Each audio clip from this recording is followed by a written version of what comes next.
এবারের ঈদ শপিং এর বাজেট কত?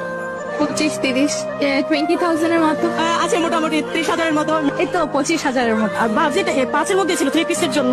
20,000 তাও 10 কার টাকায় শপিং হচ্ছে এবার? নিজের, বাবার, হাজবেন্ডের, সবার।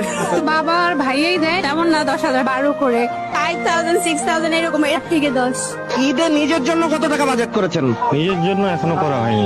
নিজের কোনো বাজেট নেই আসলে, নিজের জন্য এখনো কিছুই করা হয়নি। যখন থেকে কাজ করা শুরু করেছি তখন থেকে আসলে পুরুষ মানুষের জীবন থেকে যে ঈদটা হারিয়ে যায় এরকমটাই হয়ে যায় আর কি। নিজেদের কমাই রেখে বাচ্চাদের সুখটা দেখতে হবে ভালো মতো। ভালোবাসার মানুষের জন্য তো একটু কষ্ট করতেই হয়। নিজের জন্য 0 টাকা। সবচেয়ে কম থাকে পুরুষ মানুষের বাজেট। নিজের ফ্যামিলিকে আগে খুশি করার পরেই নিজের জন্য যা হয়। অনেক বছর যাবতীয় নিজের জন্য কখনো বাজেট করা হয় না।